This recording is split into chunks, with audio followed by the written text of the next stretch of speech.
keyakinan kelas. Keyakinan kelas apa yang mau kalian buat? 6 buah saja. Ayo ucapkan terima kasih kepada siapapun. Kemudian membantu teman membuat suasana kelas lebih indah. Kemudian dengarkan dan pahami materi pelajaran. Kemudian jangan sembarangan membuang sampah. Kemudian aktif di kelas. Kemudian berkata sopan dan santun. Disepakati ini? Oke, kalau disepakati nanti Ibu print terus ya.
1.4, diseminasi ini sebenarnya seperti Bu Kepala bilang tadi, lebih ke sharing, membagi informasi. Jadi dari guru penggerak membagi, calon-calon guru penggerak membagi informasi kepada rekan-rekan sejawat, kemudian dan pihak-pihak lain di sekolah yang berkepentingan di kegiatan diseminasi seperti tersebut. Jadi ini modul 1.4, namanya budaya positif.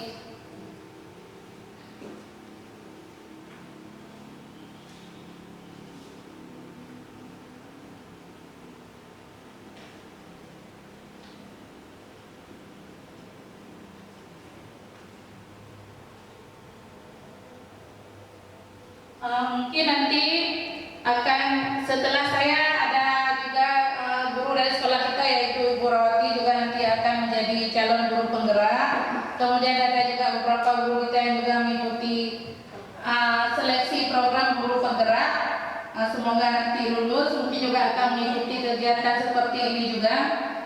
Jadi untuk menjadi guru penggerak jangan dipikirkan susahnya, tidak sesulit itu. Tidak sesulit itu tugas-tugasnya, kemudian waktunya kalau bisa dibagi dengan baik sebenarnya tidak sesulit itu.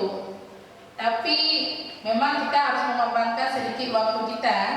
Cuman kalau kita kerjakan seperti saya bilang tadi, kalau waktunya dibagi dengan benar, nampaknya tidak akan tidak akan bermasalah. Cuman masalahnya dengan paling nanti dengan jadwal yang sudah kita punya. Baik, mungkin ada yang mau tanyakan tentang guru penggerak dulu sebelum saya mulai mempresentasikan tentang budaya positif. Mungkin ada kawan-kawan yang berminat untuk menjadi calon-calon guru penggerak. Mungkin ada hal-hal yang mau ditanyakan.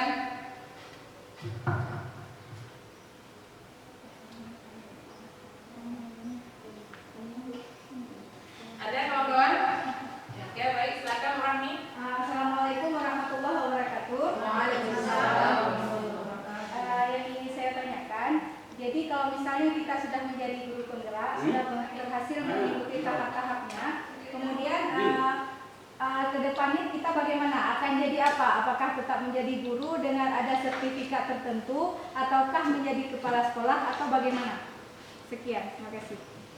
Terima kasih kepada Ibu Rahmi. Sependengaran kami, kalau guru penggerak memang orientasinya banyak ya. Namanya guru penggerak. Jadi penggerak itu kalau dalam guru penggerak ada motto namanya bergerak menggerakkan. Jadi ada bergerak menggerakkan. Jadi kita bergerak dulu, kemudian menggerakkan guru-guru yang lain, terutama guru-guru kan. Tapi nanti seluruh orang-orang yang terlibat di dalam pendidikan, terutama di sekolah itu juga harus digerakkan. Jadi bukan hanya teman-teman sejawat guru, tapi juga masyarakat, kemudian wali murid, kemudian juga komite, siapapun yang terlibat di sekolah kita itu nanti tugas guru penggerak untuk menggerakkan. Kemudian memang ada selentingan katanya guru penggerak memang bisa menjadi kepala sekolah, tapi itu kalau mau. Tapi namanya guru penggerak. Kalau saya pribadi, saya mungkin tidak berminat menjadi kepala sekolah. Saya cuma belajar. Motivasi awalnya itu karena selama pandemi ini saya merasa jauh sekali tertinggal. Jadi seperti orang sudah belajar macam-macam, sudah pandai Canva, kemudian saya dah nggak tahu lagi gimana Canva tersebut, kemudian mata pelajaran materi-materi saya juga sangat-sangat tertinggal, kemudian public speaking saya juga sangat tidak bagus ya. Alhamdulillah selama mengikuti guru penggerak ada peningkatan sedikit, terutama di bidang public speaking karena sering berbicara. Kalau dalam guru penggerak itu dalam pendidikannya itu sering berbicara, arti kan pada saat belajar dari pendapat kita, kemudian kita mempresentasikan misalnya modul 1 nanti kita presentasikan, nanti menjawab pertanyaan, jadi sering-sering seperti itu. Jadi public speaking yang sering terasa, alhamdulillah adalah sedikit perubahan daripada dahulu-dahulu. Saya rasakan walaupun masih modul 1, kami masih modul 1. Dalam guru penggerak itu ada 3 modul, jadi modul 1, modul 2, modul 3. Kemudian modul 1 itu dibagi lagi. Modul 1.1, 1.2, dan 1.3 dan 1.4. Nanti di akhir modul seperti ini ada aksi nyata. Jadi yang diperlukan sekali dalam guru penggerak ini bukan hanya bergerak sendiri, karena tentu saja kita tidak mampu bergerak sendiri. Jadi harus menggerakkan, harus mampu menggerakkan orang lain.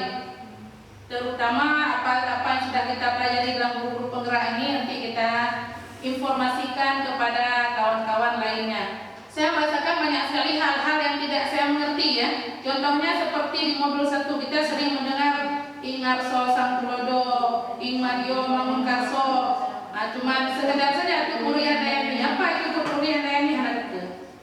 Tapi rupanya di dalam modul 1 itu dijelaskan semua. Dalam modul 1 itu filsafat pendidikan Ki Hajar Dewantara, di situ ada sedikit. Nanti pada saat kita belajar modul 1 kita sadar kadang di sekolah kita sering kolonial. Padahal kalau menurut filosofi Ki Hajar Dewantara tidak demikian. Banyak mungkin hal-hal yang kita laksanakan tidak sesuai dengan filosofi pendidikan Ki Hajar Dewantara, walaupun kadang nanti kenyataan tidak seindah teori ya. Setidaknya adalah sedikit perubahan. Nanti ketika modul 1.2 ada peran guru apa saja, terutama guru penggerak. Kemudian modul 1.4 seperti ini ada budaya positif. Jadi modul itu bertingkat ya. Nanti belajar teori dulu, kemudian melaksanakan, membuat perencanaan. Jadi guru penggerak seperti itu. Kalau kemananya nanti terutama untuk menggerakkan dulu. Kalau menjadi kepala sekolah itu adalah pilihan. Kalau mau, mungkin azan kita beri dulu sebentar. Nanti kita mulai presentasinya. Jadi judul dari modul 1.4 ini adalah budaya positif. Jadi budaya positif apa saja yang ada di sekolah, kalaupun belum ada diadakan. Jadi menurut Ki Hajar Dewantara, setiap orang menjadi guru, kemudian setiap rumah adalah sekolah. Karena memang pendidikan anak diawali dari rumah. Kalau menurut Ki Hajar Dewantara, mungkin kalau ada yang buka modul di PMM, aplikasi Merdeka Mengajar, modul 1 PMM itu juga tentang filosofi Ki Hajar Dewantara. Jadi kalau menurut Ki Hajar Dewantara, anak-anak itu sesuai dengan kodrat alam dan kodrat zamannya.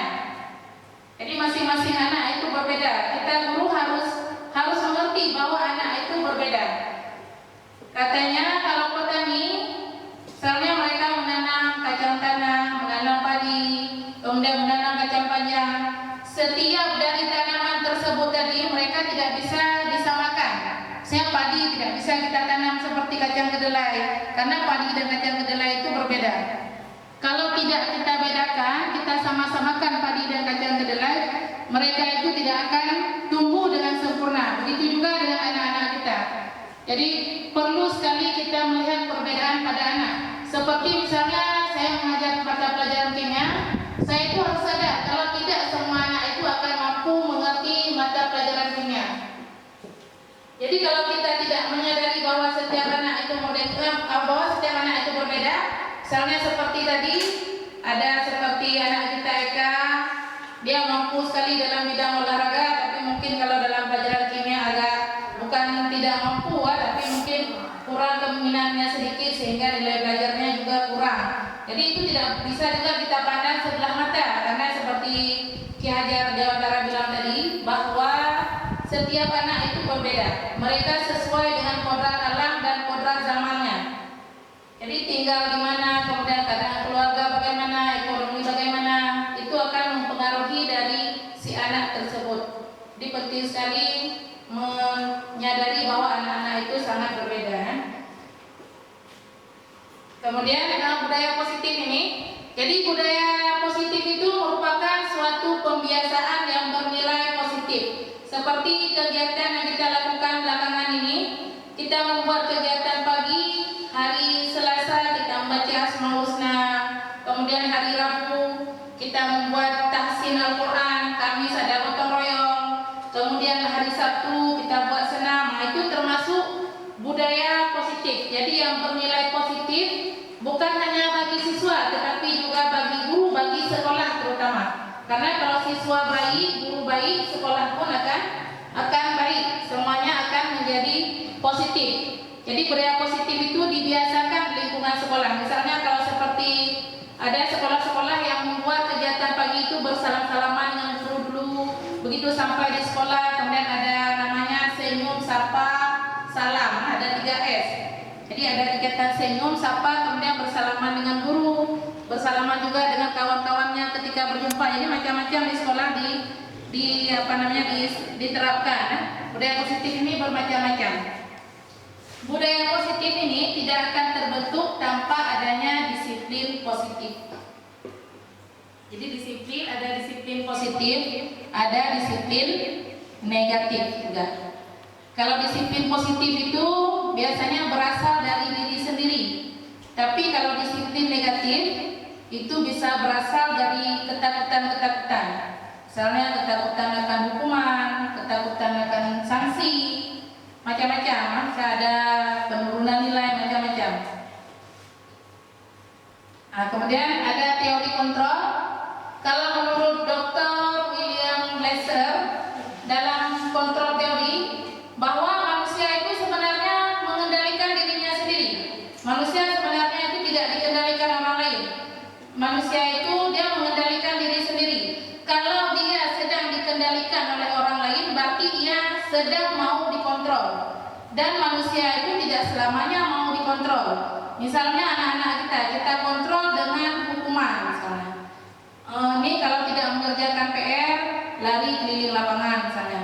Tapi pada suatu saat, kalau mereka tidak lagi mau dikontrol, mereka akan memberontak. Itu menurut teori kontrol dari Dr. William Glasser. Jadi kita sebenarnya mau mampu mengontrol orang lain itu karena orang lain mau dikontrol. Jadi ketika orang lain itu tidak mau dikontrol, kita tidak akan mampu mengontrol orang tersebut. Kemudian ada lagi menurut Stephen R. Covey, ini lebih luas. Jadi katanya kalau kita mau membuat kemajuan, pertama-tama kita merubah diri kita, merubah sikap, merubah kebiasaan diri. Itu kalau mau membuat suatu kemajuan yang sedikit-sedikit. Tapi kalau mau membuat kemajuan yang besar, itu acuan kita yang harus kita rubah.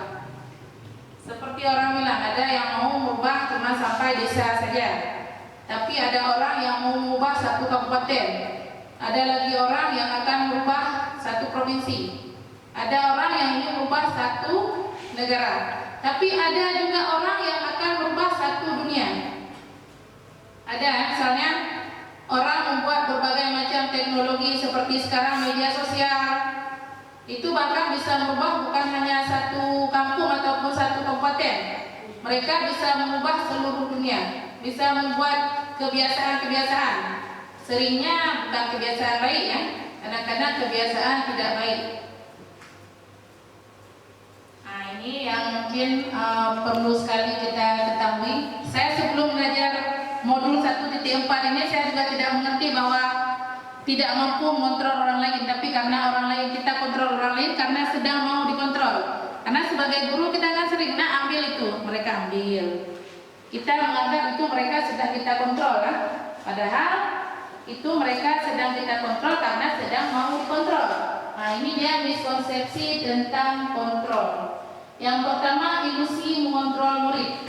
Jadi ketika kita mengontrol murid kita, sebenarnya itu adalah ilusi. Kenapa dibilang ilusi? Ilusi itu sesuatu yang seperti mimpi ya. Kadang kita bilang mereka sudah kita kontrol, tapi lihatlah ketika kita tidak ada. Ketika tidak ada, mereka tidak mampu. Berarti itu ilusi kita mengontrol murid.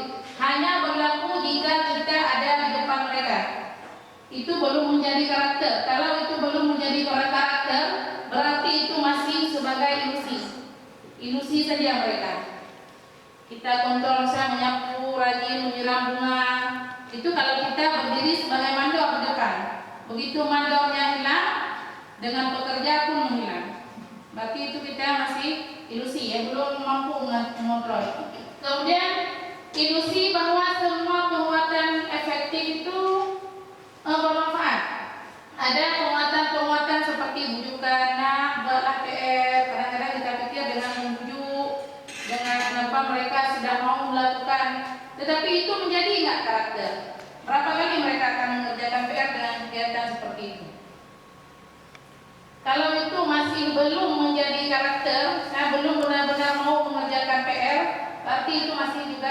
dalam bentuk ilusi juga.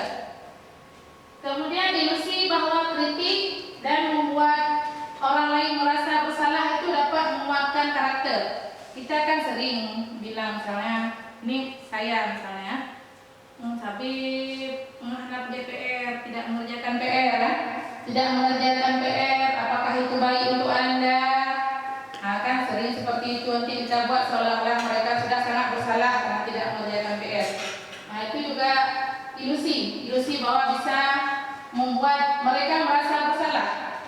Kadang-kadang nampak merasa bersalah, tapi nanti seperti itu lagi. Berarti itu juga masih ilusi.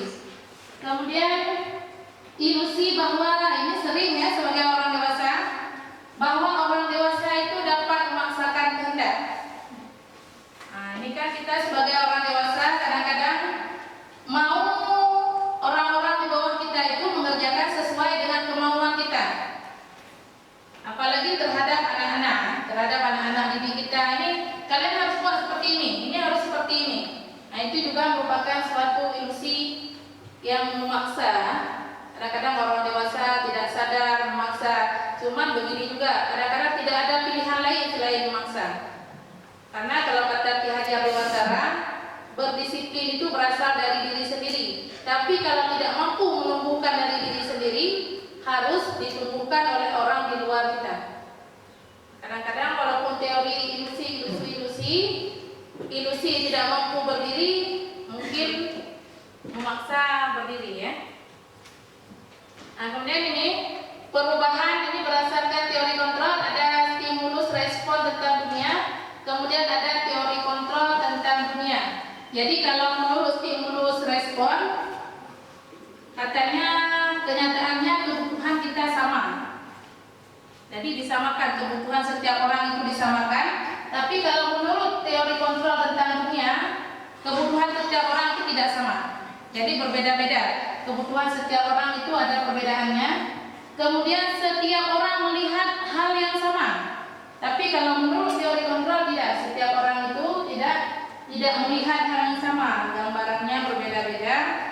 Kemudian dalam stimulus respon tentang dunia ini lebih dia memandang menang-menang. Menang kalah kan? Jadi kalau ada orang yang menang, ada orang lain yang dikalahkan. Seperti misalnya kita memaksa siswa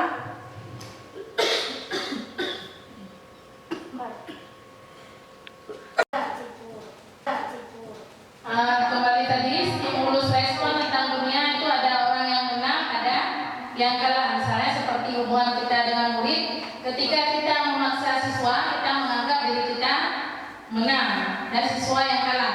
Tapi kalau dalam teori kontrol tentang dunia, semua menang.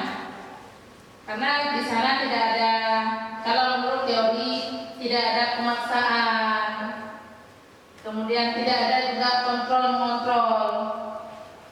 Nah, ini disiplin positif. Jadi disiplin positif ini mengacu kepada bagaimana seorang guru membimbing muridnya dalam menumbuhkan disiplin diri karena motivasi internal untuk mewujudkan murid yang merdeka tadi ya. Jadi dalam disiplin positif dia benar-benar berasal dari dirinya sendiri. Misalnya mau datang ke sekolah tepat waktu, memang berasal dari dirinya sendiri.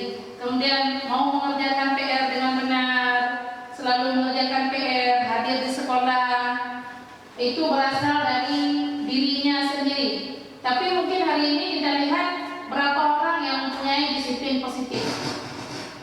Apalagi pada masa sekarang ini banyak anak-anak kita yang kalau kita bilang disiplin positifnya masih kurang.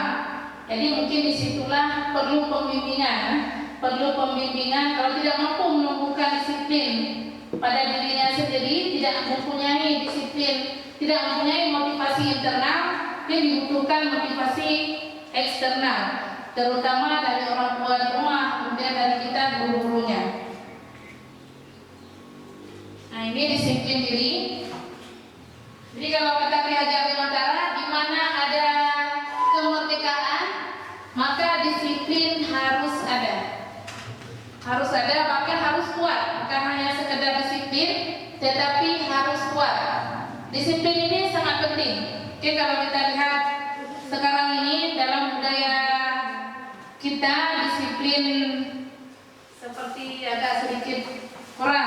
Tapi kalau kita lihat dari negara lain, misalnya kita lihat di Jepang, itu disiplinnya luar biasa. Dan bisa kita lihat juga hasil pendidikannya bagaimana, kemudian negaranya juga bagaimana. Makanya sekolah itu pendidikan sangat penting. Kalau sekolah benar, murid benar, kemudian guru-guru benar, maka akhirnya akan menghasilkan negara yang benar juga. Kemudian nilai-nilai kebajikan universal. Nilai-nilai kebajikan universal ini nilai-nilai kebajikan yang diakui secara universal. Jadi diakui di dunia apa saja nilai-nilai kebajikan tersebut. Di antaranya bersyukur, kejujuran, tanggung jawab, kemudian keadilan, integritas, kasih sayang, hal-hal seperti itu. Jadi diterima nilai-nilai kebajikan yang diterima di seluruh dunia. Saya negara Indonesia kebajikannya demikian, negara lain juga nilai kebajikannya seperti itu. Kemudian motivasi perilaku manusia, mungkin tadi sedikit sudah saya sebutkan. Itu motivasinya ada 3. Yang pertama, motivasi untuk menghindari ketidaknyamanan atau hukuman. Karena kenapa nih datang terlambat? Datang terlambat tidak. Kenapa datang cepat ke sekolah? Datang cepat karena takut menerima hukuman misalnya. Atau kalau bagi guru-guru nih kalau terlambat nanti tidak sempat fingerprint ya kan? Tidak sempat fingerprint, kemudian akhirnya berakibat pada DPP, DPG, sertifikasi macam-macam. Jadi itu berarti motivasinya berasal dari hukuman atau menghindari ketidaknyamanan. Ketidaknyamanan itu saya seperti ini. Ini kalau datang terlambat akan dipanggil. Kan pagi-pagi sudah kena panggil, seharian tidak muat kan? Kemudian motivasi untuk mendapatkan imbalan. Nih kalau mengerjakan PR akan mendapatkan nilai yang bagus. Atau kalau juara 1 kali misalnya akan mendapatkan sepatu baru. Nah itu berarti motivasi untuk mendapatkan imbalan. Sebenarnya motivasi yang benar itu adalah yang nomor 3. Motivasi untuk menjadi orang yang mereka inginkan, dirinya sendiri ya, bagaimana dia ini. Ini motivasi itu yang sebenarnya benar, bagaimana menghargai diri sendiri dengan nilai-nilai yang mereka percaya. Kemudian kebutuhan dasar manusia. Jadi sebagai manusia itu ada beberapa kebutuhan. Kebutuhan yang pertama sekali itu adalah kebutuhan untuk bertahan hidup. Jadi kalau kebutuhan untuk bertahan hidup, misalnya kebutuhan untuk makan, kemudian yang primer ada pakaian, ada rumah. Jadi itu untuk bertahan hidup. Sebenarnya anak-anak kita perilaku mereka itu dipengaruhi oleh 5 kebutuhan ini. Misalnya seperti nomor 2, cinta dan kasih sayang. Mereka mungkin beberapa anak perlu dicintai, perlu kasih sayang. Mungkin karena kasih sayang didapatkan di rumah itu kurang. Kemudian yang ketiga itu kebebasan. Misalnya ada anak yang bilang seperti ini, alah belajar hari ini boring. Berarti dia perlu kebebasan. Kan apalagi kalau anak-anak TK, nih kalau terus-terusan menulis jadi bosan. Mereka maunya bermain, berarti dia mau kebebasan. Kemudian keempat itu kesenangan. Manusia juga perlu kesenangan. Kita tidak selalu belajar, adalah bersenang-senang sedikit. Makanya anak-anak kalau sudah senang-senang kita lihat sudah agak-agak siang, senangkan sedikit, ada tertawa-tertawa di kelas supaya tidak terlalu bosan. Kemudian yang kelima itu kekuasaan. Itu kekuasaan mungkin tidak semua orang yang ini, tapi ada kita ingin menguasai orang lain. Misalnya ada yang menjadi ketua kelas, kemudian kalau berkawan harus dengarkan pendapat kita, itu berarti menginginkan kekuasaan. Kemudian ini posisi kontrol restitusi. Terus terang, saya dulunya tidak mendengarkan tentang restitusi ini. Belum mendengar tentang restitusi sebelum mengikuti pendidikan guru penggerak. Pada saat dijelaskan oleh fasilitator restitusi harus baca dulu modul. Apa itu restitusi? Jadi restitusi ini proses kolaboratif. Artinya di situ ada kolaborasi antara guru dan murid. Jadi bukan hanya guru saja. Jadi dalam restitusi itu ada antara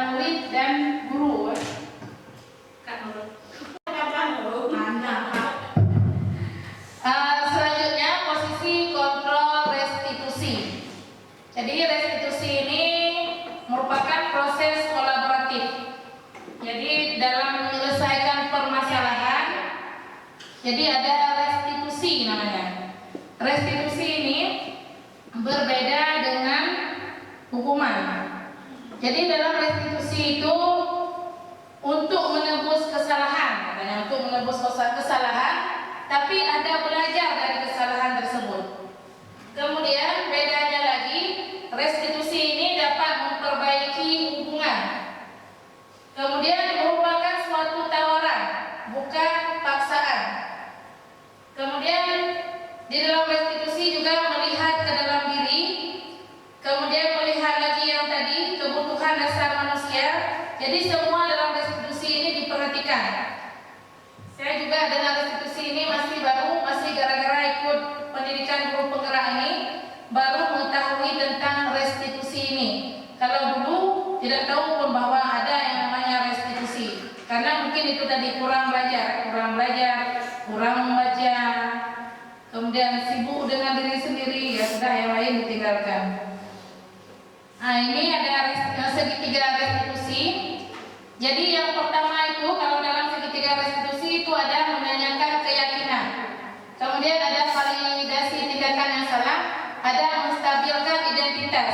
Dalam melakukan restitusi biasanya kita lakukan ini dulu, menstabilkan identitas dulu.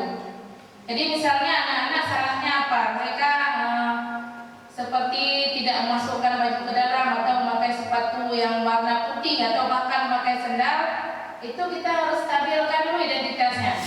Kita harus tanyakan dulu kenapa misalnya memakai sepatu berwarna putih, kemudian bahwa kesalahan itu juga dilakukan juga oleh orang lain. Kemudian adalah sedikit-sedikit penjelasan seperti itu. Bukan kita lihat mereka pakai sepatu warna putih, kita ambil sepatunya, atau ada yang lebih ekstrim itu yang pernah dilakukan oleh seorang guru yang ada dijelaskan oleh guru penggerak. Jadi mereka langsung membiarkan anak tersebut berjalan seharian tidak menggunakan alas kaki. Itu ada dilakukan seperti itu. Itu bukan restitusi. Tanpa menanyakan, Jadi tanpa menanyakan apapun, tidak menstabilkan identitasnya, tiba-tiba langsung memberikan hukuman. Kemudian setelah kita stabilkan identitasnya, kita validasi dulu tindakan salahnya. Dia harus tahu dulu dia salahnya di mana. Jangan maksudnya kadang-kadang kan anak ada seperti ini. Apa ya salah saya kok dihukum? Kadang-kadang kurang tahu diri ya, makanya perlu sekali validasi tindakan yang salah. Dia tahu dulu salahnya di mana. Jangan tiba-tiba dia pikir kena hukuman. Mungkin kita pikir dia udah tahu salahnya di mana. Kadang-kadang seperti yang tadi, anak-anak itu berbeda dengan kita. Kita pikir dia sudah mengerti, rupanya dia belum kuningan, belum tahu apa-apa. Jadi perlu sekali kita validasi dulu tindakan salahnya apa. Kemudian yang terakhir baru menanyakan keyakinan. Jadi seperti tadi misalnya dia menggunakan sepatu warna putih, baru kita tanyakan sebenarnya kita menggunakan sepatu warna apa ya? Nah, misalnya seperti itu. Kan dia bilang, oh sepatu warna hitam. Oh, berarti dia tahu bahwa dia salah dan seharusnya seperti apa. Jadi seperti itu kira-kira restitusi. Tidak langsung mengambil tindakan. Jadi ada kita stabilkan dulu identitas dia. Kemudian kita harus validkan dulu salahnya di mana. Kemudian keyakinan kelas yang seharusnya bagaimana? Keyakinan di sekolah bagaimana? Peraturan yang benar itu bagaimana? Cuma kalau dalam restitusi itu sebenarnya tidak disebut peraturan ya? Karena kalau peraturan itu kalau menurut modul 1.4 ini lebih berkonotasi negatif. Kalau peraturan itu lebih berada pada satu pihak. Peraturan itu dibuat oleh satu pihak. Nah, kemudian ini 5 posisi kontrol. Yang pertama itu ada posisi sebagai penghukum.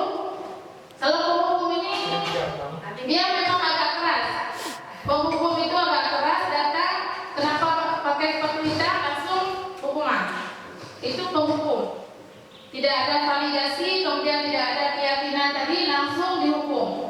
Kemudian yang kedua ada pembuat rasa bersalah. Kalau pembuat rasa bersalah biasanya suaranya lemah lembut, tapi kena di hati. Nah, itu pembuat rasa bersalah. Kamu nak kenapa kamu susahkan ibu? Selalu kamu seperti itu. Bahasanya lembut, tapi menyalahkan, ya, membuat seseorang itu bersalah. Kemudian sebagai teman, nah ini posisi sebagai teman, masalah apa ini? Oh ya udah, nanti kamu lakukan untuk ibu ya. Kamu jangan lagi seperti itu ya, nanti lakukanlah demi ibu. Kamu datang tepat waktu, lah itu teman. Kemudian ada pemantau. Nah, kalau pemantau ini dia mencatat segala hal yang pernah dilakukan oleh si anak ini. Dia memantau. Oh hari ini misalnya ini kesalahannya ini, besok kebaikannya ini. Jadi semua dia pantau. Yang terakhir itu ada posisi sebagai manajer. Nah, kalau di antara 5 posisi kontrol ini, yang 3 ini negatif. Yang 3 ini penghukum, pembuat rasa bersalah, dan teman ini dia termasuk negatif. Karena kalau penghukum itu kadang-kadang ketika kita buat menghancurkan mental anak. Kemudian kalau pembuat rasa bersalah ini walaupun lemah lembut, tapi akhir-akhir itu akan membuat mentalnya jatuh juga. Kemudian yang sebagai teman, tidak selamanya orang itu dapat kita bujuk-bujuk sebagai teman. Kalau kita tidak ada, mungkin dia tidak akan melaksanakan seperti demikian. Kalau pemantau ini masih bisa digunakan, masih ada data-datanya. Kemudian dia tidak mengambil tindakan langsung. Yang paling bagus ini sebagai manajer. Jadi kalau sebagai manajer kita menggunakan 3 restitusi tadi. Nah itu manajer. Jadi tanyakan dulu bagaimana, kemudian validasi, terakhir baru keyakinan kelasnya bagaimana. Nah ini ada keyakinan sekolah. Jadi kalau seperti saya bilang tadi, kalau dalam pendidikan guru penggerak, terutama modul 1.4, tidak ada yang namanya peraturan. Karena peraturan itu dibuat oleh satu pihak tanpa pihak lain ketahui dan harus diikuti oleh pihak lain tersebut. Kita kan sering peraturan kelas ini, peraturan sekolah. Tapi kalau dalam guru penggerak itu ada keyakinan sekolah. Keyakinan sekolah atau keyakinan kelas. Jadi di sini kalau keyakinan itu disepakati bersama. Kemudian setelah ada keyakinan juga tidak dilaksanakan hukuman, tapi yang dilaksanakan adalah konsekuensi. Konsekuensi ini juga telah disepakati bersama. Dan keyakinan ini tidak banyak ada. Misalnya keyakinan seperti ini contohnya. Ini juga tugas yang saya buat. Misalnya paling banyak dia 6 saja, tidak banyak. Saya setiap anggota perlu beriman dan bertakwa pada Allah Subhanahu wa taala. Nanti konsekuensinya apa? Kalau tidak dilaksanakan, itu juga diputuskan bersama. Jadi tidak sepihak. Jadi semua diputuskan bersama. Kemudian setiap anggota kelas perlu bertanggung jawab. Tanggung jawabnya apa? Misalnya piket. Kalau tidak piket, bagaimana? Keyakinan tergantung mau dibuat seperti apa. Kalau keyakinan kelas harus disetujui oleh seluruh anggota kelas minimal kalau ada 70%, karena kita kadang-kadang tidak mampu menyatukan seluruh kepala. Terima kasih. Mungkin ada yang mau ditanyakan, dipersilakan.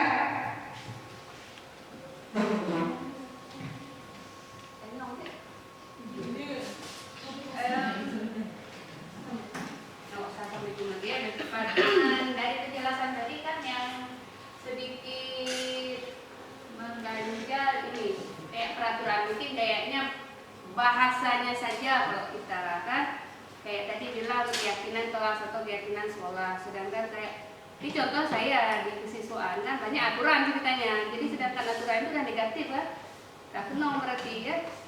Nah jadi kalau misalnya kayak tadi kita bilang itu ilusi kan, kata mereka ilusi lah semua yang kita lakukan. Jadi cara kita untuk biar anak itu mau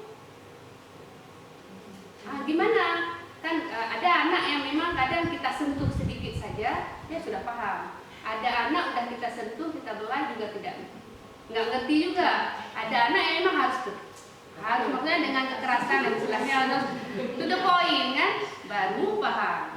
Kadang samping kan fungsi kan. Nah itu teori awalnya gimana saya kita selaku guru apa yang mesti kita lakukan. Nah, jangan nanti kan udah kita jalani kita udah tahu maksudnya kan, jangan udah kita jalani kita salah juga. Tapi kalau misalnya apa namanya itu keyakinan. Kalau keyakinan tadi kayaknya cuma bahasanya aja kita ganti. Kayak peraturan sekolah, kita kan juga buat rapat dulu kan. Kita sepakati dengan wali murid, kita panggil wali murid, setuju baru kita buat aturan. Itunya tadi yang menurut Timan cara. Apakah semua ilusi mendung tapi yang menghayal yang secara itu mentong, ya kan nanti kita dah tahu teori mentong samping praktek mentong gimana, paling nggak berubahlah sedikit.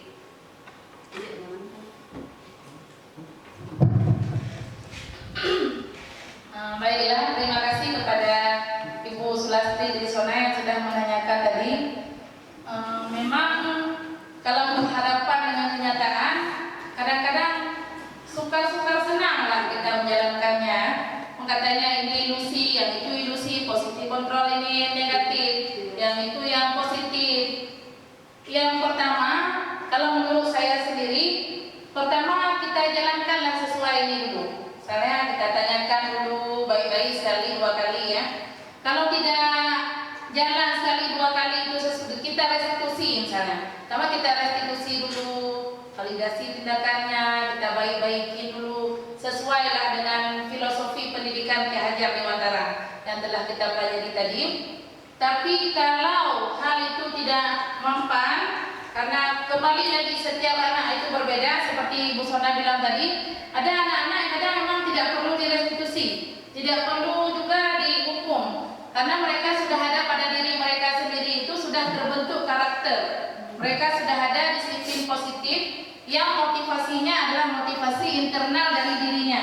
Misalnya kita sebutlah beberapa anak seperti siapa misalnya Dery Darmawan, misalnya dia akan datang ke sekolah dengan sendirinya, membuat PR dengan sendirinya. Lain lagi kalau misalnya tiba-tiba kita berjumpa dengan anak yang lain yang buat PR, harus kita bilang dulu kalau tidak buat PR, ini loh nanti kalau tidak buat PR, ini loh nanti kalau nggak buat, kalau tidak mencatat.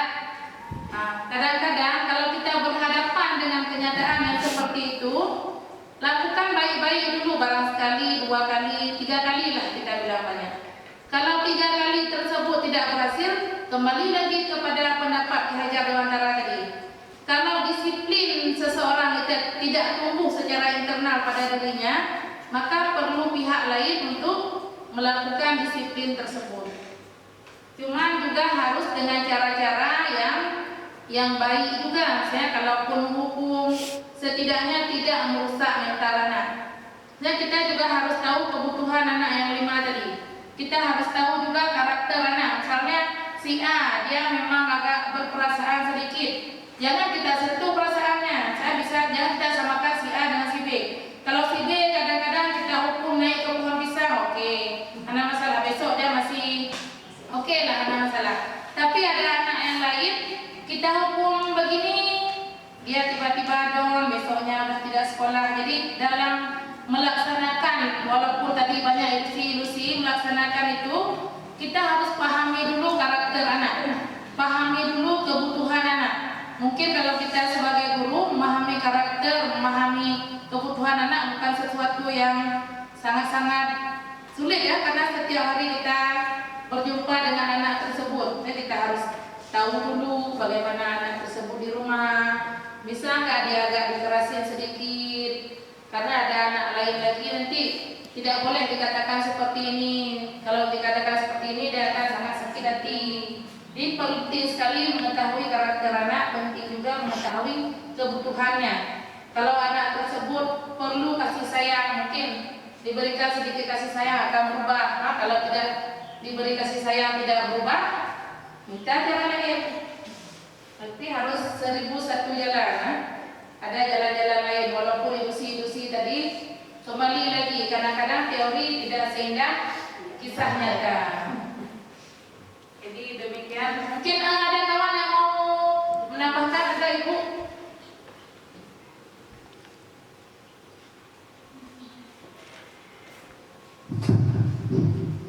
Mungkin kalau untuk tambahan dari saya, ada baiknya kalau kita itu membiasakan anak-anak ini memang disentuh dulu dari hatinya.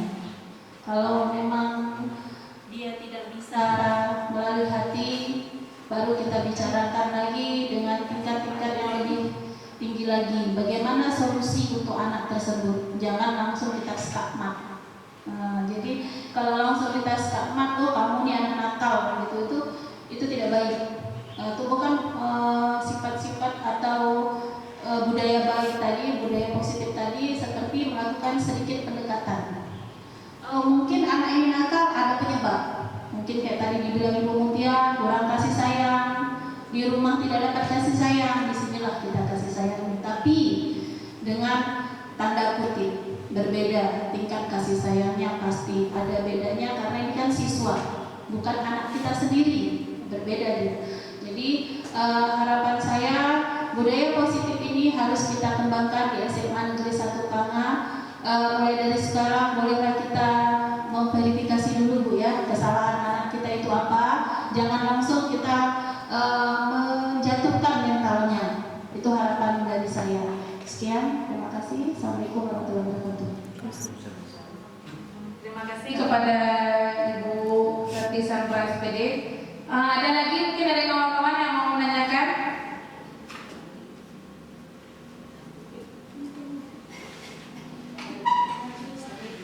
Nanti kita tanya di belakang ya. Di belakang ya. Ada pertanyaan lagi mungkin tentang guru penggerak? Pokoknya jangan dipikir susah-susah dulu ya. Nanti kalau perlu bantuan insya Allah akan kami bantu. Semangat. Semangat. Yang mau tidak, kalau kita dengarkan di luar kan susah sekali menjadi guru penggerak, tidak. Karena ada lagi kawan-kawan seperti yang seangkatan dengan kami angkatan 7 jadi guru penggerak, sekarang sudah lulus lagi guru orbit. Mereka sekalian mengikuti guru penggerak, mengikuti guru orbit, master trainer Google. Saya pun tidak mampu berpikir bagaimana mereka bagi waktu. Jadi kalau kita pikir hanya mengikuti satu guru penggerak sudah sulit, tidak. Kalau kita lihat orang lain, mereka mengikuti berbagai macam kegiatan di waktu yang sama dan juga masih mengajar dengan lancar dan teratur. Apalagi guru-guru tersebut adalah ada juga guru SD. Kalau kita SMA mungkin kan kita kan berjam, tapi kalau guru SD kan guru kelas. Mereka harus masuk setiap hari, bahkan dari pagi sampai siang, kemudian mengikuti berbagai macam kegiatan tersebut. Yang baru lulus ini mereka mengikuti guru orbit yang juga akan secara daring mulai dari bulan 2 ini juga, dan mereka juga banyak yang master trainer. Kalau tidak ada lagi pertanyaan, mungkin hari ini kita cukupkan sampai di sini. Mungkin kalau ada nanti pertanyaan lain, misalnya seputar guru penggerak, misalnya perlu bantuan apa mengikuti guru penggerak, mungkin bisa dihubungi kami. Terima kasih sudah berhadir pada hari ini untuk kegiatan diseminasi ini. Mungkin sama-sama kita laksanakan di sekolah ini bagaimana budaya positif yang telah ada pada sekolah kita. Kalau yang tidak ada mungkin akan kita adakan. Ada pembaharuan saya lihat selama semester 2 ini sudah lebih baik. Semoga akan lebih baik lagi. Kita sama-sama juga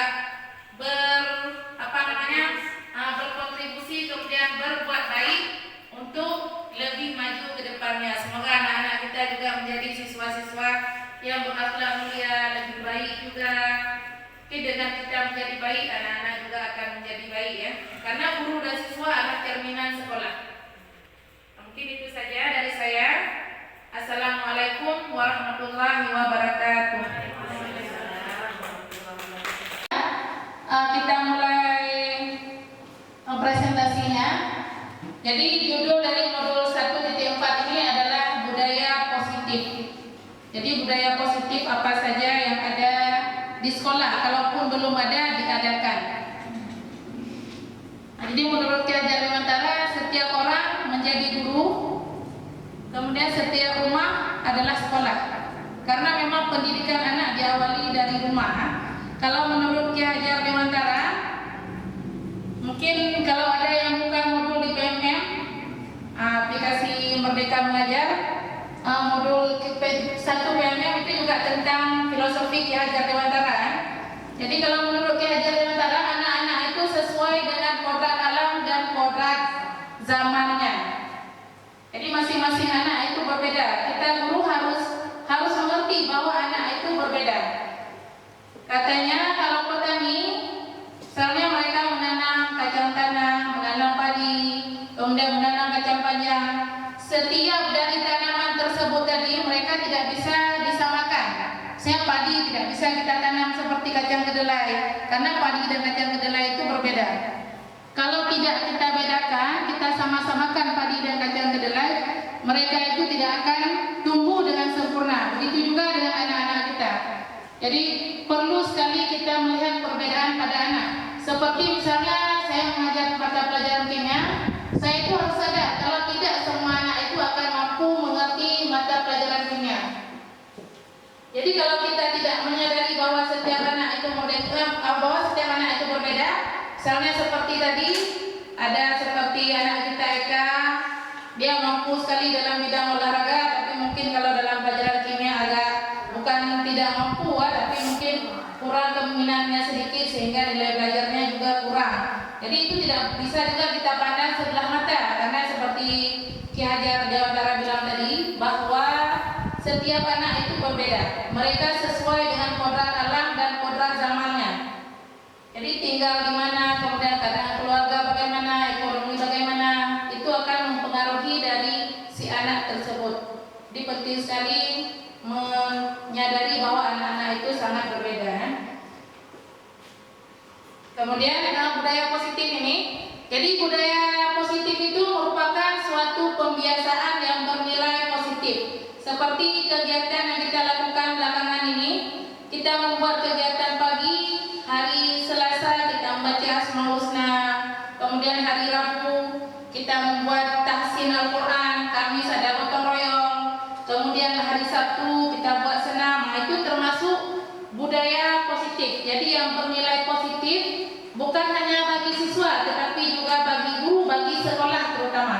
Karena kalau siswa baik, guru baik, sekolah pun akan baik. Semuanya akan menjadi positif. Jadi budaya positif itu dibiasakan di lingkungan sekolah. Misalnya kalau seperti ada sekolah-sekolah yang membuat kegiatan pagi itu bersalam-salaman dengan guru dulu. Begitu sampai di sekolah, kemudian ada namanya senyum, sapa, salam. Ada 3S. Jadi ada kegiatan senyum, sapa, kemudian bersalaman dengan guru, bersalaman juga dengan kawan-kawannya ketika berjumpa. Jadi macam-macam di sekolah diterapkan. Budaya positif ini bermacam-macam. Budaya positif ini tidak akan terbentuk tanpa adanya disiplin positif. Jadi ada disiplin positif, ada disiplin negatif juga. Kalau disiplin positif itu biasanya berasal dari diri sendiri. Tapi kalau disiplin negatif itu bisa berasal dari ketakutan-ketakutan. Misalnya ketakutan akan hukuman, ketakutan akan sanksi, macam-macam. Bisa ada penurunan nilai, macam-macam. Nah, kemudian ada teori kontrol. Kalau menurut Dr. William Glasser dalam kontrol teori, bahwa manusia itu sebenarnya mengendalikan dirinya sendiri. Manusia sebenarnya itu tidak dikendalikan orang lain. Manusia itu dia mengendalikan diri sendiri. Kalau dia sedang dikendalikan oleh orang lain, berarti ia sedang mau dikontrol. Dan manusia itu tidak selamanya mau dikontrol. Misalnya anak-anak kita kontrol dengan hukuman misalnya. Ini kalau tidak mengerjakan PR, lari keliling lapangan misalnya. Tapi pada suatu saat, kalau mereka tidak lagi mau dikontrol, mereka akan memberontak. Itu menurut teori kontrol dari Dr. William Glasser. Jadi kita sebenarnya mau mampu mengontrol orang lain itu karena orang lain mau dikontrol. Jadi ketika orang lain itu tidak mau dikontrol, kita tidak akan mampu mengontrol orang tersebut. Kemudian ada lagi menurut Stephen R. Covey, ini lebih luas. Jadi katanya kalau kita mau membuat kemajuan, pertama-tama kita merubah diri kita, merubah sikap, merubah kebiasaan diri. Itu kalau mau membuat suatu kemajuan yang sedikit-sedikit. Tapi kalau mau membuat kemajuan yang besar, itu acuan kita yang harus kita rubah.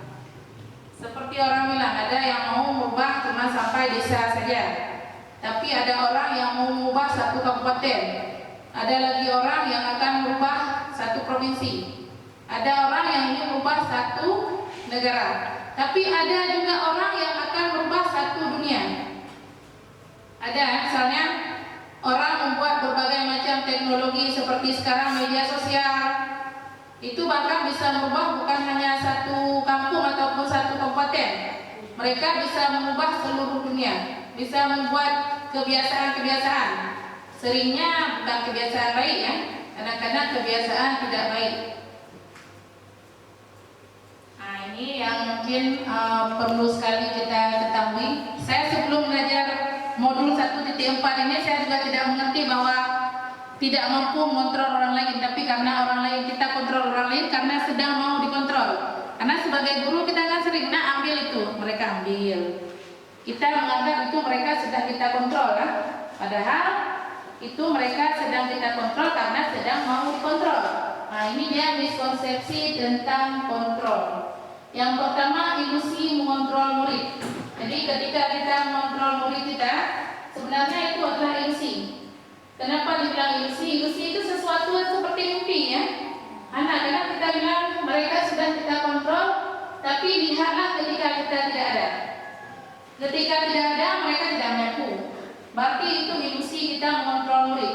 Hanya berlaku jika kita ada di depan mereka. Itu belum menjadi karakter. Kalau itu belum menjadi karakter, berarti itu masih sebagai ilusi. Ilusi saja mereka. Kita kontrol misalnya menyapu, rajin menyiram bunga. Itu kalau kita berdiri sebagai mandor di depan. Begitu mandornya hilang, dengan pekerja pun menghilang. Berarti itu kita masih ilusi ya, belum mampu mengontrol. Kemudian ilusi bahwa semua penguatan efektif itu bermanfaat. Ada penguatan-penguatan seperti bujukan, nah buatlah PR. Kadang-kadang kita pikir dengan membujuk, dengan apa mereka sudah mau melakukan, tetapi itu menjadi enggak karakter. Berapa kali mereka akan mengerjakan PR dengan kegiatan seperti itu? Kalau itu masih belum menjadi karakter, belum benar-benar mau mengerjakan PR, berarti itu masih dalam bentuk ilusi juga. Kemudian ilusi bahwa kritik dan membuat orang lain merasa bersalah itu dapat menguatkan karakter. Kita kan sering bilang misalnya, ini saya misalnya, Habib menghadap DPR, tidak mengerjakan PR, tidak mengerjakan PR, apakah itu baik untuk Anda? Nah, kan sering seperti itu, nanti kita buat seolah-olah mereka sudah sangat bersalah karena tidak mengerjakan PR. Nah, itu juga ilusi bahwa bisa membuat mereka merasa bersalah. Kadang-kadang nampak merasa bersalah, tapi nanti seperti itu lagi. Berarti itu juga masih ilusi.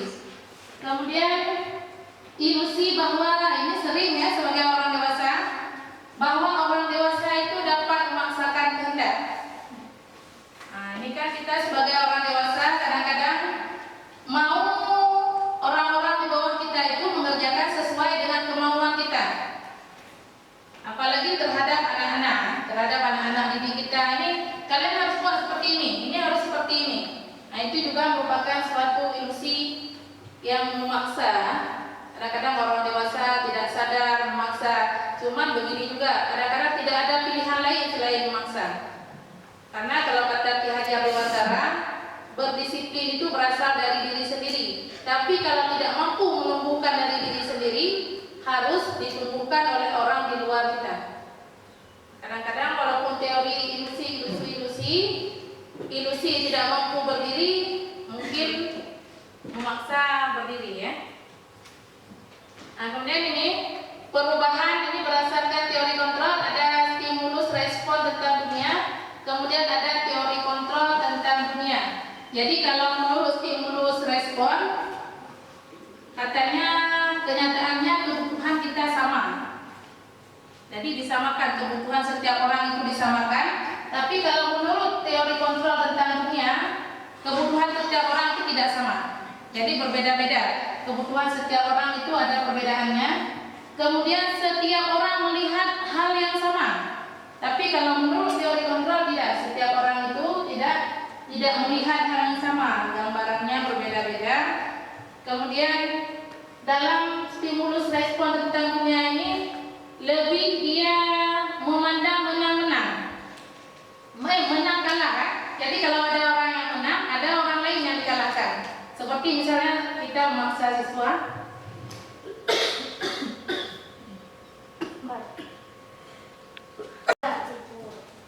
kembali tadi, stimulus respon tentang dunia itu ada orang yang menang, ada yang kalah. Misalnya seperti hubungan kita dengan murid, ketika kita memaksa siswa, kita menganggap diri kita menang dan siswa yang kalah.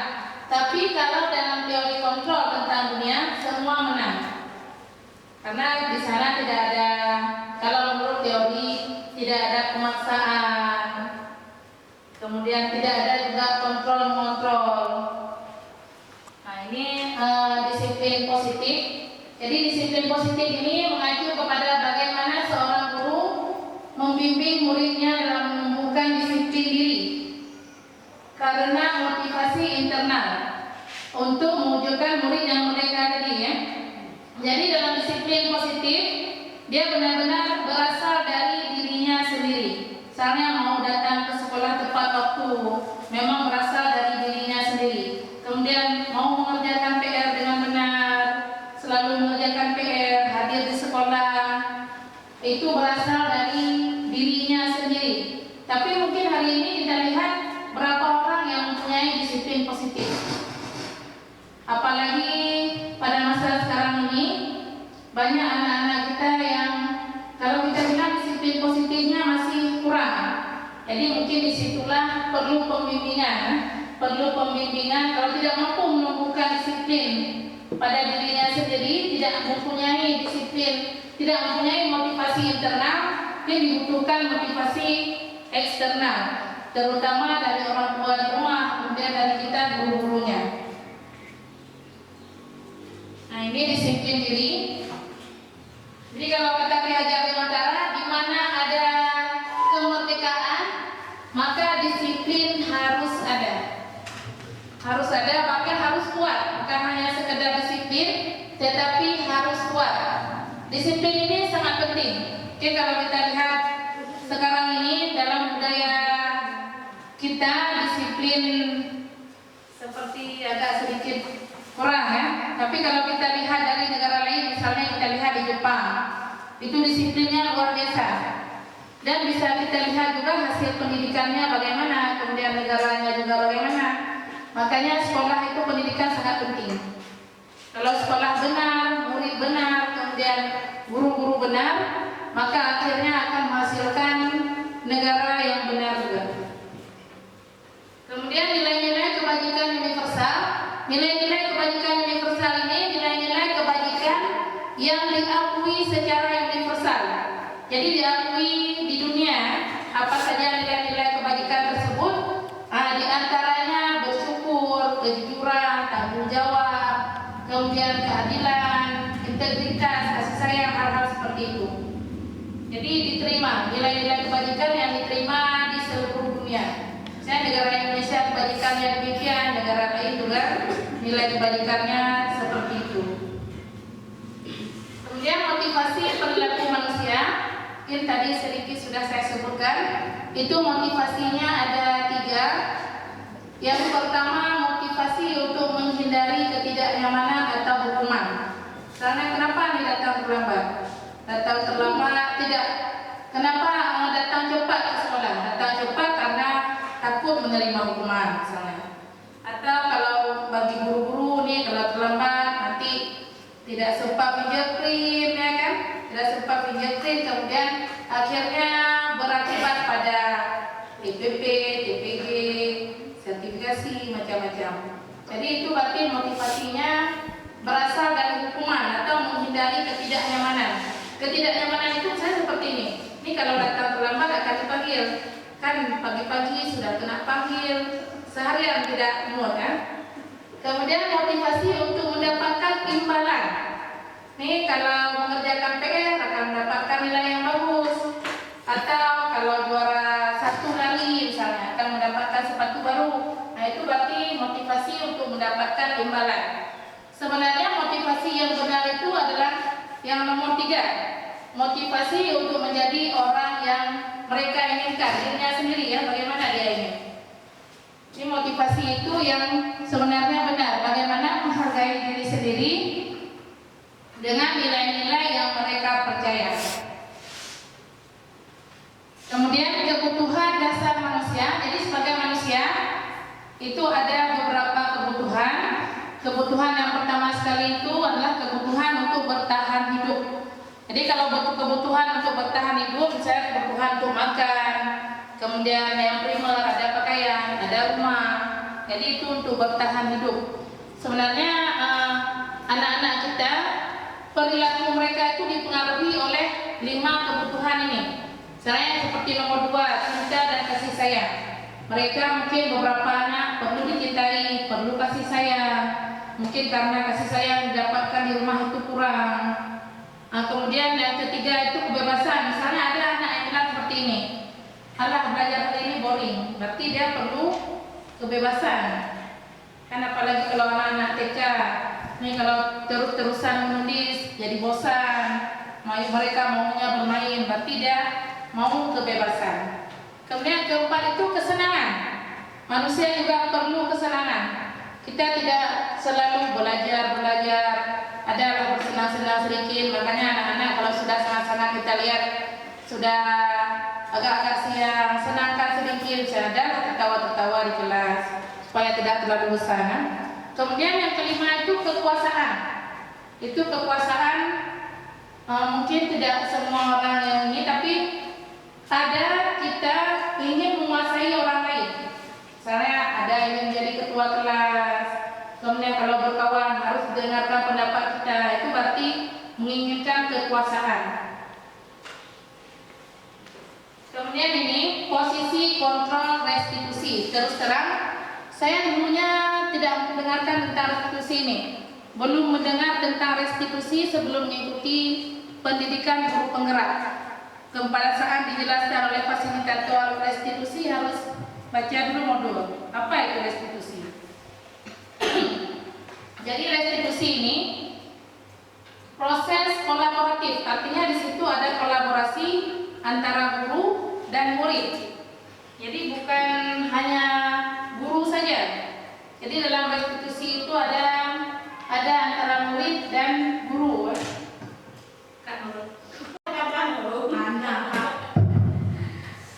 Selanjutnya posisi kontrol restitusi. Jadi restitusi ini merupakan proses kolaboratif. Jadi dalam menyelesaikan permasalahan, jadi ada restitusi namanya. Restitusi ini berbeda dengan hukuman. Jadi dalam restitusi itu untuk menebus kesalahan, katanya untuk menebus kesalahan, tapi ada belajar dari kesalahan tersebut. Kemudian bedanya lagi, restitusi ini dapat memperbaiki hubungan. Kemudian merupakan suatu tawaran, bukan paksaan. Kemudian di dalam restitusi juga melihat ke dalam diri.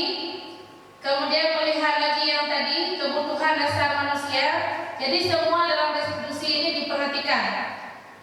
Saya juga dalam restitusi ini masih baru, masih gara-gara ikut pendidikan guru penggerak ini, baru mengetahui tentang restitusi ini. Kalau dulu tidak tahu pun bahwa ada yang namanya restitusi. Karena mungkin itu tadi kurang belajar, kurang membaca, kemudian sibuk dengan diri sendiri, ya sudah yang lain ditinggalkan. Nah ini ada segitiga restitusi. Jadi yang pertama itu kalau dalam segitiga restitusi itu ada menanyakan keyakinan. Kemudian ada validasi tindakan yang salah, ada menstabilkan identitas. Dalam melakukan restitusi biasanya kita lakukan ini dulu, menstabilkan identitas dulu. Jadi misalnya anak-anak salahnya apa? Mereka seperti tidak memasukkan baju ke dalam, yang warna putih atau bahkan pakai sendal, itu kita harus stabilkan dulu identitasnya. Kita harus tanyakan dulu kenapa misalnya memakai sepatu berwarna putih, kemudian bahwa kesalahan itu juga dilakukan juga oleh orang lain. Ini adalah sedikit-sedikit penjelasan seperti itu. Bukan kita lihat mereka pakai sepatu warna putih, kita ambil sepatunya, atau ada yang lebih ekstrim itu yang pernah dilakukan oleh seorang guru yang ada dijelaskan dalam guru penggerak. Jadi mereka langsung membiarkan anak tersebut berjalan seharian tidak menggunakan alas kaki. Itu ada dilakukan seperti itu. Itu bukan restitusi. Tanpa menanyakan, tanpa menanyakan. Jadi tanpa menanyakan apapun, tidak menstabilkan identitasnya, tiba-tiba langsung memberikan hukuman. Kemudian setelah kita stabilkan identitasnya, kita validasi dulu tindakan salahnya. Dia harus tahu dulu dia salahnya di mana. Jangan misalnya kadang-kadang kan anak ada seperti ini. Apa ya salah saya kok dihukum? Kadang-kadang kurang tahu diri ya, makanya perlu sekali validasi tindakan yang salah. Dia tahu dulu salahnya di mana. Jangan tiba-tiba dia pikir kena hukuman. Kita pikir dia udah tahu salahnya di mana.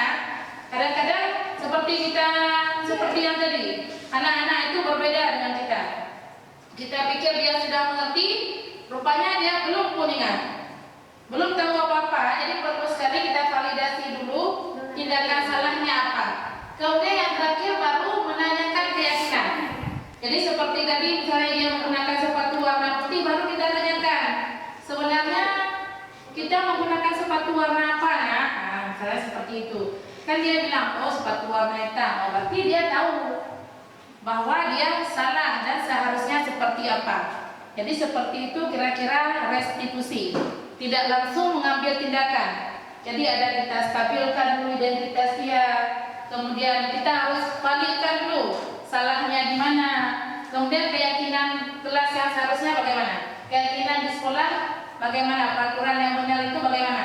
Cuma kalau dalam restitusi itu sebenarnya tidak disebut peraturan ya.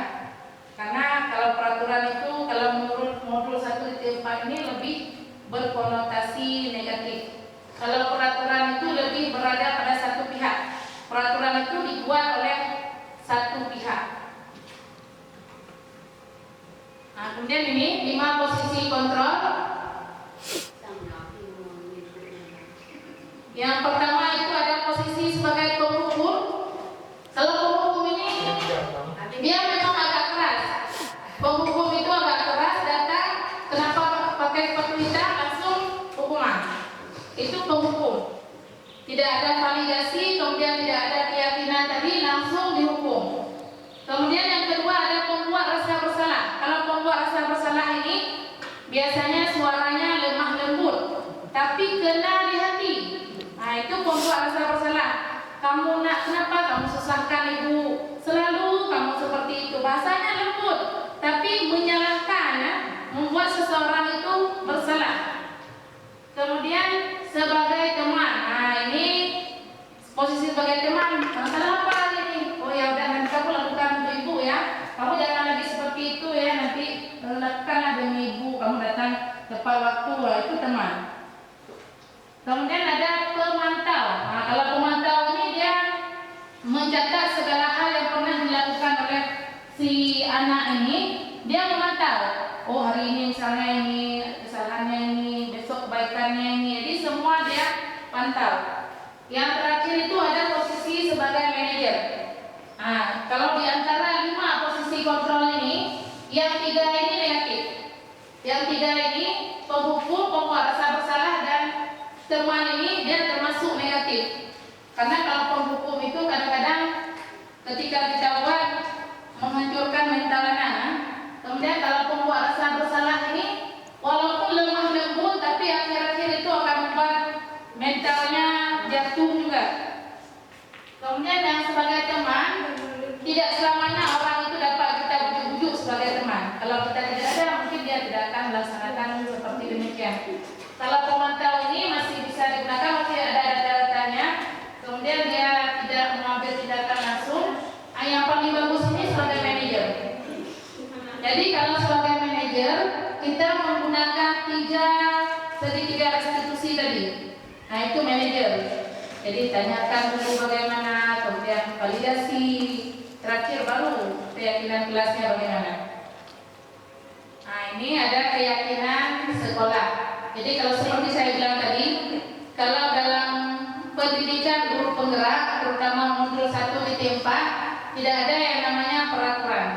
Karena peraturan itu dibuat oleh satu pihak tanpa pihak lain ketahui dan harus diikuti oleh pihak lain tersebut. Kita kan sering peraturan kelas ini, peraturan sekolah. Tapi kalau dalam guru penggerak itu ada keyakinan sekolah. Keyakinan sekolah atau keyakinan kelas. Jadi di sini kalau keyakinan itu disepakati bersama. Kemudian setelah ada keyakinan juga tidak dilaksanakan hukuman, tapi yang dilaksanakan adalah konsekuensi. Konsekuensi ini juga telah disepakati bersama. Dan keyakinan ini tidak banyak ada. Misalnya keyakinan seperti ini contohnya. Ini juga tugas yang saya buat, saya paling banyak ada 6 saja, tidak banyak. Saya setiap anggota perlu beriman dan bertakwa pada Allah Subhanahu wa taala. Nanti konsekuensinya apa? Kalau tidak dilaksanakan, itu juga diputuskan bersama. Jadi tidak sepihak. Jadi semua diputuskan bersama. Kemudian setiap anggota kelas perlu bertanggung jawab. Tanggung jawabnya apa? Misalnya piket, kalau tidak piket bagaimana? Keyakinan tergantung mau dibuat seperti apa. Kalau keyakinan kelas harus disetujui oleh seluruh anggota kelas minimal kalau ada 70%, karena kita kadang-kadang tidak mampu menyatukan seluruh kepala. Terima kasih. Mungkin ada yang mau ditanyakan, dipersilakan.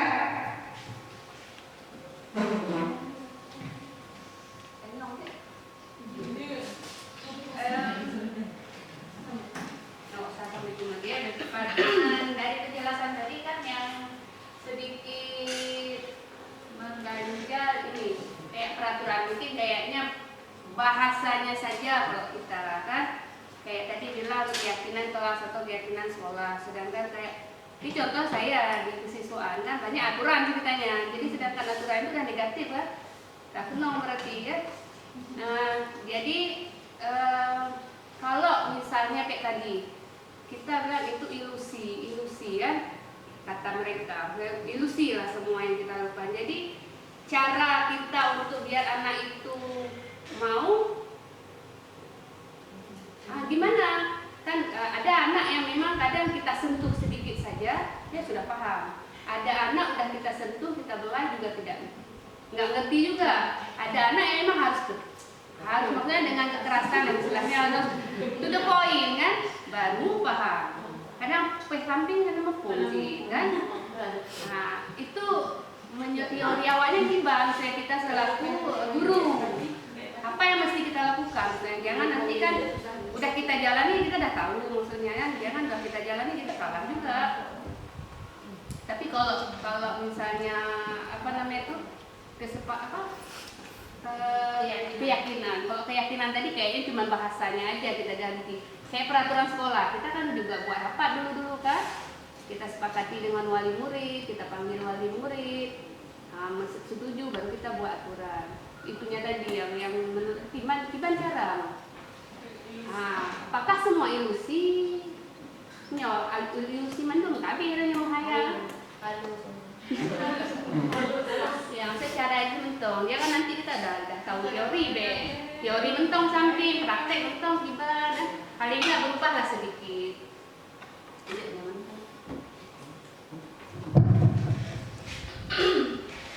Baiklah, terima kasih kepada Ibu Sulastri dari Sona yang sudah menanyakan tadi. Memang kalau berhadapan dengan kenyataan, kadang-kadang suka-suka senang lah kita menjalankannya. Katanya ini ilusi, yang itu ilusi, positif kontrol ini negatif, yang itu yang positif. Yang pertama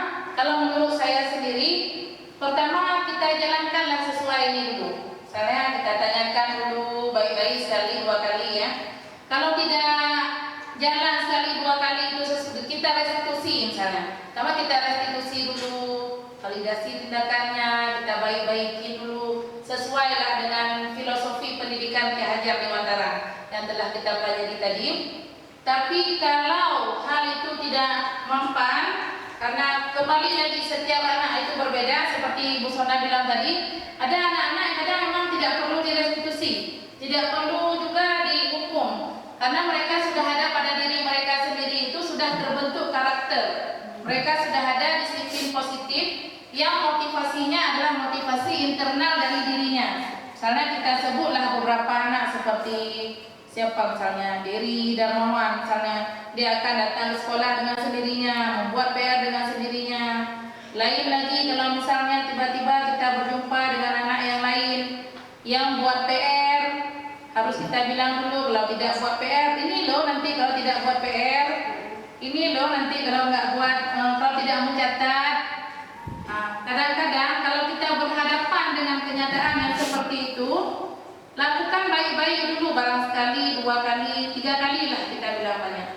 Kalau 3 kali tersebut tidak berhasil, kembali lagi kepada pendapat Ki Hajar Dewantara tadi. Kalau disiplin seseorang itu tidak tumbuh secara internal pada dirinya, maka perlu pihak lain untuk melakukan disiplin tersebut. Cuman juga harus dengan cara-cara yang baik juga. Misalnya kalaupun hukum, setidaknya tidak merusak mental anak. Dan kita juga harus tahu kebutuhan anak yang 5 tadi. Kita harus tahu juga karakter anak. Misalnya si A, dia memang agak berperasaan sedikit. Jangan kita sentuh perasaannya. Jangan kita samakan si A dengan si B. Kalau si B kadang-kadang kita hukum naik ke pohon pisang, oke, ada masalah. Besok dia masih oke lah, ada masalah. Tapi ada anak yang lain, kita hukum begini, dia tiba-tiba down, besoknya sudah tidak sekolah. Jadi dalam melaksanakan, walaupun tadi banyak ilusi-ilusi, melaksanakan itu kita harus pahami dulu karakter anak, pahami dulu kebutuhan anak.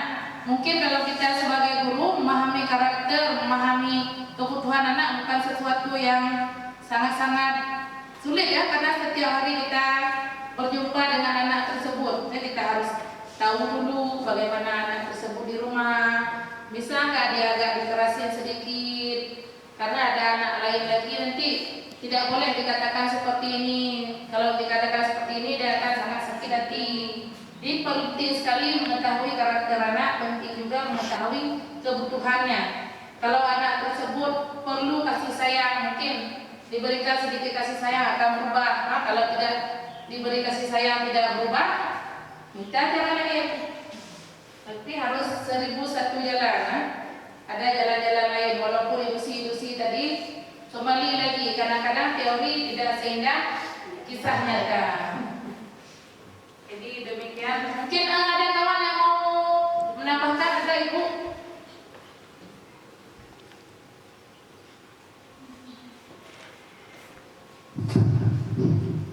Mungkin kalau untuk tambahan dari saya, ada baiknya kalau kita itu membiasakan anak-anak ini memang disentuh dulu dari hatinya.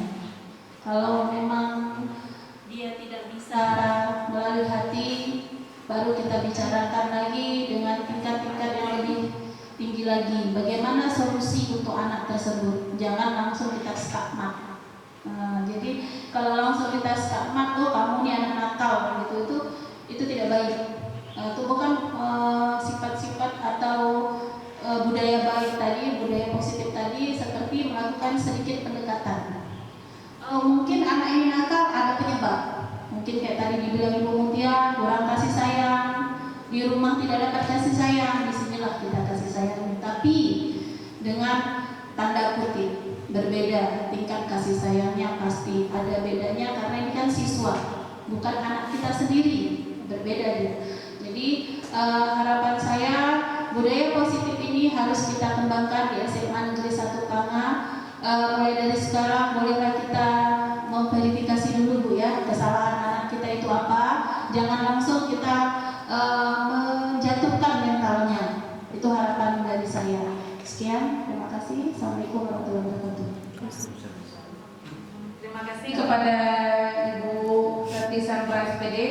Ada lagi mungkin dari kawan-kawan yang mau menanyakan?